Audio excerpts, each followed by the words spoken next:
The smallest changes can make the greatest impact on your graphic design. Today's video is about graphic design tips for 2021. We're going to share 8 tips, and we're going to have a lot of fun and help you improve your graphic design skills and create better work. So without further ado, let's go ahead and jump right into it.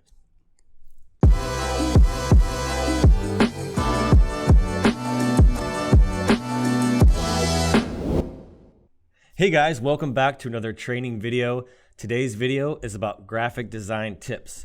But before I do that, I wanted to ask you to please hit that subscribe button, hit that like button so that YouTube shows more of my content to more people just like you.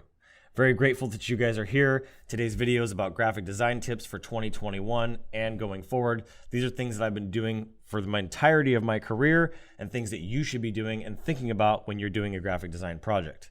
Many of you guys are college graphic designers, so you may know this stuff, but some of these things may be new to you.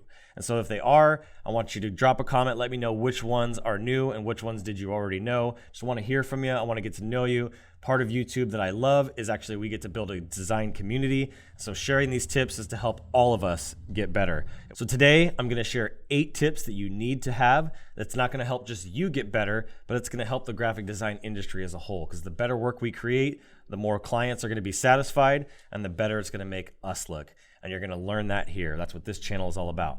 So the first graphic design tip that I have for you today, number 1, is don't use more than 2 fonts. I see graphic designers do this all the time. They use 2, 3, and 4 fonts. They got a headline font, and they got a sub-headline font, and then they use another one for the smaller characters, and they use 3 or 4, and sometimes even 5 fonts. What happens is it makes your design look very busy, very crowded, and it's hard for the eyes to actually follow the message that you're trying to get across. And ultimately, it's the message inside of the design that actually is the most impactful if you do it right. And that's another video for another day, but you need to make sure you focus on your messaging. And if you use too many fonts, it's going to be hard for people to follow and actually capture the message that you're trying to share within the design. So my golden rule is use only 2 fonts. And just as a little side tip within the fonts is don't use too many variations. Like if you do a script font and then you do a monotype font, you don't want to compare serif and sans serif fonts together unless it actually is like a very fancy and sophisticated font with a sans serif. You got to be very careful about using sans serifs and serifs together. I try to keep the same font class, so I'll use 2 serifs or 2 sans serifs together. I don't typically mix the two, and that's just my design preference for myself, is I'll use a bold Montserrat and then I'll use an alternative thinner Montserrat in my design, but I typically won't use like a Baskerville and a Montserrat in the same design. It just throws off the messaging and it's not as congruent. So that's design tip number 1. Design tip number 2 is visual hierarchy. What visual hierarchy is it's the principle of ordering things that are the most important, like the main headline or your hook, and then basically working through your content and your designs and what is the most important element and piece of that design. Where do you want the eyes to go? And we're going to talk about that in another tip. But visual hierarchy helps you order things of what's the most important piece.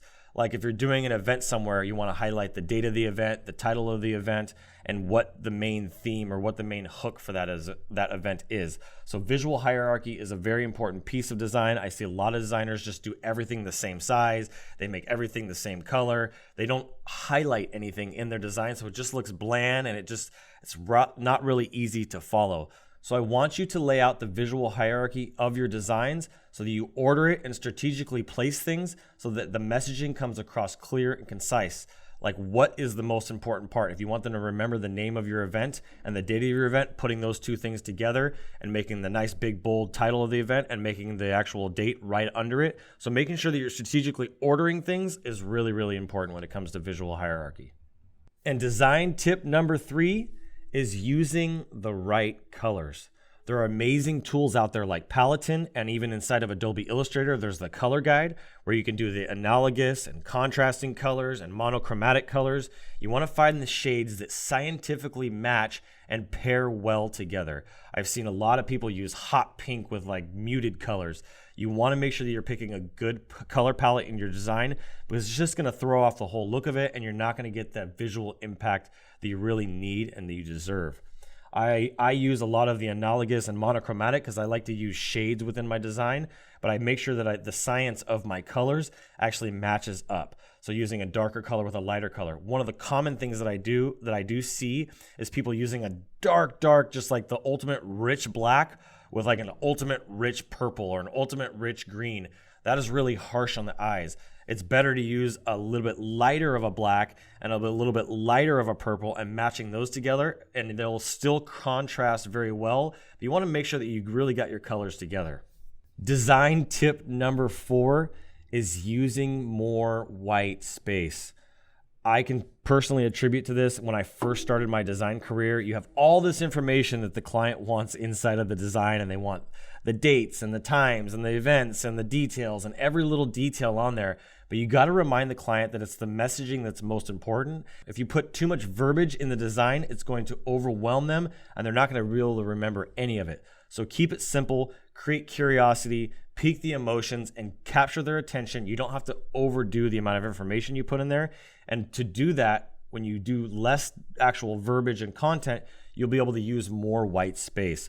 White space is a beautiful thing. Companies like Apple, companies like Tesla, they use a lot of open white space, and it allows the eye to digest the information more clean and keep it simple, and it allows you to strip away the things that are truly not important to that initial message. The objective of that design is always the most important piece that you should be thinking about when you're going into any design, is what is the outcome that I want from this design? Is it a phone call? Is it a form entry? Is it a visit to a website? Anything that doesn't go towards that objective is a waste. So use lots of white space. Design tip number 5, and this almost goes along with color, but contrast. I see a lot of people using contrast the wrong way, doing a black and white flyer with the darkest black and the brightest white. That's nice sometimes, but it actually can make it look kind of cheesy and not make it look really well thought out. So making sure that you have the right contrast where it's not solid black and solid white, but it's maybe a lighter black and a gray and some off tones or some earthy tones, making sure that you have the right contrast within your designs, and not just within the colors of the fonts in the background, but also within the images, that you're using images that actually match up with the rest of the design. If you have a really nice, beautiful, vibrant colored design and you're using a muted image in there, it's not going to look right. So make sure that you reflect the colors that are in the photos of your designs with the fonts and the colors that you use on the background elements and all the design elements, that you're not using photos that don't match the rest of the design. I see people do really poor contrasting designs, and I want to make sure that the contrast of your designs look beautiful, they look elegant, they look classy, or that they're just memorable to begin with. That's a really big one that I see a lot of people fall short on, is not doing the contrast right, or not having any contrast at all. If you just did a black flyer with like light gray lettering, it's going to be really hard to read. Or sometimes people will do a black background or a white background and they'll use a really light text, or if you do a black background with red text or a dark blue text, it's going to be really hard to read. So make sure that the contrast is enough to where it's nice and legible, but not too much where it's harsh on your eyes. Design tip number 6 is, where are you directing the eye? Every graphic design piece, whether it's a logo design, whether it's a flyer design, whether it's a website design, it doesn't matter what the design is, you need to be directing the eye somewhere. And you know that people read from left to right, from top to bottom. That is just a kind of a given thing in design school that they teach. And just even if you're a self-taught designer, you should know that. But making sure that as you're creating this design, that you direct their eye to what's most important, whether it's a visual element of a person that you're trying to capture their attention and using some sort of body part, a muscle, or somebody flexing, or an eyeball, or whatever that is.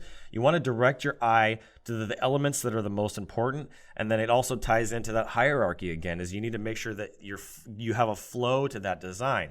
And so if you direct their eye to things that don't matter and you're taking their attention away from the message, which is really the most important part of any design, the visual elements and making it beautiful is great, but if the message doesn't come across clear, then you're really going to struggle. So make sure that you're directing the eye to the messaging rather than just focusing so much on the artistic and the creative aspect. As artists, we can tend to get carried away with the creative and the artistic stuff, like illustrations and characters and the photography in the background. But if you're going to do that, you need to have those leading lines that lead them up to the main focal point and the main objective of that design. Design tip number 7 is bleeds. Many of you guys nowadays are using your graphic designs specifically for web. So you're using social graphics and YouTube graphics and web designs and banner designs and ad designs online.